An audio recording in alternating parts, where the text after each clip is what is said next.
This is unprecedented.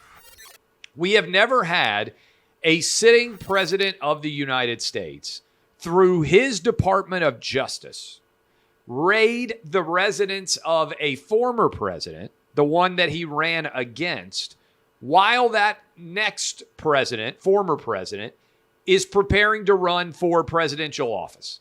Make no mistake what is going on here.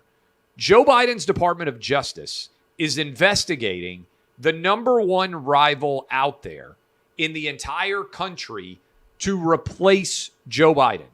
This is what happens in banana republics. This is what happens in third world countries. So what happened here is a search warrant was given. And a search warrant requires probable cause, which is effectively evidence that there is a crime, right? And the search warrant has to be reasonable and particular in terms of the evidence that is being sought here. So this is not something that would occur, in my opinion, without FBI Director Christopher Wray being aware, without Attorney General Merrick Garland. And I know the White House is claiming that Joe Biden had no knowledge of this. I don't believe that to be true. I don't think that the Biden White House is not aware that their Department of Justice, the AG that they appointed, Merrick Garland, is not, in my opinion, conducting a raid of the former president of the United States, the man that just ran against Joe Biden and might run against Joe Biden again for all we know. Certainly Trump is planning to run in 2024. There's no way, in my opinion, this happened without the Biden White House signing off on it. We have never seen this happen before. So this is a major and seminal moment in terms of where we are as a country. Now, reports are out that this warrant was justified based on classified documents that Trump had at the White House that then got packed and taken with him down to Mar-a-Lago.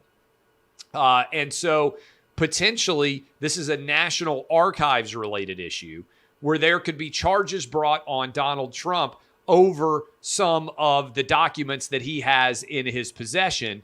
And frankly, I got to give credit to a couple of people that you would not anticipate having these opinions. Andrew Yang, who ran for the presidency in 2020 as a Democrat, tweeted, "I'm no Trump fan. I want him as far away from the White House as possible. But a fundamental part of his appeal has been that it's him against a corrupt government establishment. This raid strengthens that case for millions of Americans who will see this as unjust persecution." That's Andrew Yang. Andrew Cuomo, former governor of New York, this is another Democrat. DOJ must immediately explain the reason for its raid, and it must be more than a search for inconsequential archives, or it will be viewed as a political tactic and undermine any future credible investigation and legitimacy of January 6th investigations. I agree with both these guys. And I have been calling my shot here for a little while. I think what we are headed towards, in my opinion, is Hunter Biden. Remember, the FBI has been in possession of Hunter Biden's laptop for basically 2 years now. And that laptop is filled with all sorts of tangible, direct evidence of criminal violations by Hunter Biden, the son of the president, and potentially of the president himself. No raids, by the way, that we know of associated with the Hunter Biden laptop or investigation surrounding it. Okay? I think they're going to charge Hunter Biden, and I think they're going to charge Donald Trump. And I think Merrick Garland will come out and say, no one is above investigation or being charged with crimes, whether it's the son of the sitting president or the former president himself. In other words, I think Hunter Biden is going to be a cover that Merrick Garland cites as evidence that he's not corrupt to his core and effectively doing the biting of the Biden White House. So that's what I predicted. Now, I predicted that like a month ago or so. I think Trump's going to get charged with crimes, and I think Hunter Biden's going to get charged with crimes. Now, there's no reason that this warrant was necessary. You could have put out a subpoena. There was conversations going back and forth between the White House and the archives. The lawyers were all talking To me, this feels like something that could have been easily resolved without needing the FBI to raid pre-dawn Mar-a-Lago. I think it's about sending a message to Trump about what is to come and getting the crazy, rabid, Donald Trump must go away in cuffs base of the Democrat Party, which is a substantial percentage of them, to be in line and be accepting of Merrick Garland, who I think is a feeble, weak, and not very confident attorney general right now. Now, okay, a couple of other things that I think are significant about this. Democrats have been lecturing us that Donald Trump represents an existential threat to our democracy. That is why they have been holding the January 6th hearings. How is it not an existential threat to our democracy to prosecute former presidents who intend to potentially run for president again? Using the Department of Justice to go after your rivals is the very essence of a threat to our democracy. And so you can't lecture me about January 6th and how dangerous it was when you are embarking upon an unprecedented campaign to potentially charge your chief political rival with crimes to keep him from being able to run against you again. This is tin pot dictator stuff.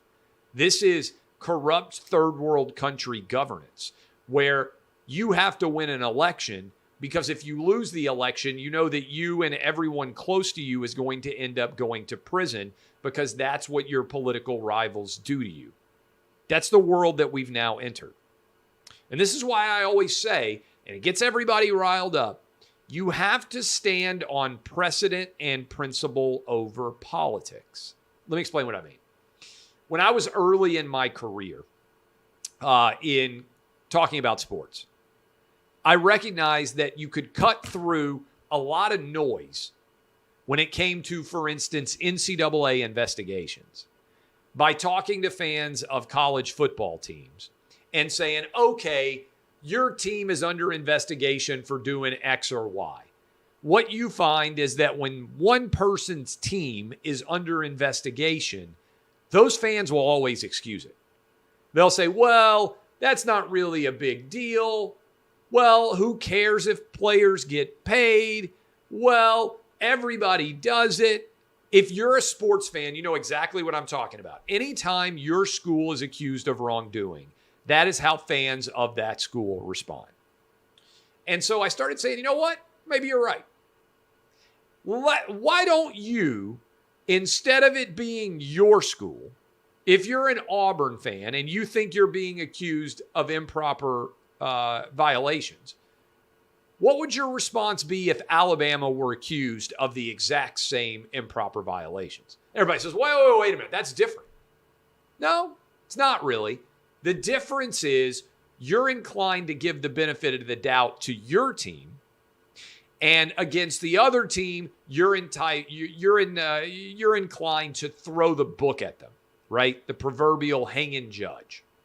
And so that difference between the lenient treatment that you show to your team and the harsh treatment that you would show to your biggest rival with the same issues in front of them represents bias. And there's a lot of bias out there. And what I try to do is eliminate bias in the way that I analyze stories. And over time, if you listen or watch me, by and large, you'll start to recognize, hey, you know what? Clay has a set parameter of beliefs that he applies no matter what. And so I'm going to illustrate an example of this. Donald Trump is raided at his private residence of Mar-a-Lago. And many Democrats out there are exulting. They think this is a great thing. More power to Joe Biden. More power to Merrick Garland. Thank God for Christopher Wray at the FBI. Let me just ask you this. If Donald Trump had won the election in 2016, which he did, and as Joe Biden was about to get the nomination to run against him, if Donald Trump's FBI had shown up at Joe Biden's door, citing the laptop as evidence of why they were conducting an investigation, and if they had simultaneously raided Joe Biden's home and Hunter Biden's home, how would those same Democrats react?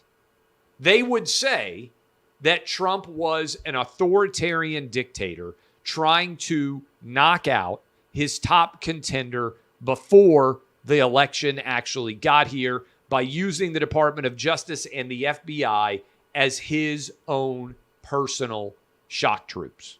That's the way that people would respond if they were Democrats. And some Republicans out there probably would say, you know what, this is justified. But the situations would be nearly identical. So if you are arguing differently based on whether a Republican or a Democrat is involved, that is bias. This is an unprecedented act that is designed, in my opinion, to knock Donald Trump out of being able to run for president of the United States. The reality, however, is I think this actually is going to make Donald Trump much stronger. I think this backfires on Joe Biden, his Department of Justice, and the FBI. Because to me, what it represents is a culmination and a validation of everything that Donald Trump has been saying for years, which is, as a disruptor, all of the people that he is disrupting, the Department of Justice, the Democrats, some Republicans, the FBI, are after him, that the deep state is real.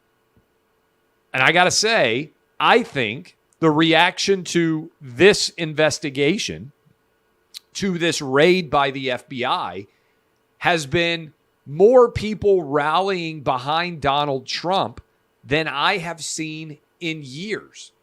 In fact, I think people are angrier right now at the Department of Justice and the FBI over this than they were over the Democrats impeaching Donald Trump 2 times.